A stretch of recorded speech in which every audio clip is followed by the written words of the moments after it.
if you're seeing this message, this is your twin flame reading.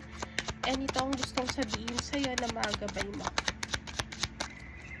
Okay, for the twin flames out there, you know when this person is your twin flame, it's because you are telepathically connected with each other. That is a number 1 sign. Number 2 sign, you have a big age gap. Usually 5 to 20 years. So, with that range, maybe 3 years sometimes. So, if you know that you are deeply connected with your person, that is your twin flame.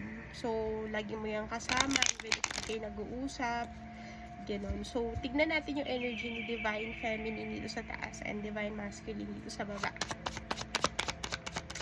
Okay, with the Divine Feminine.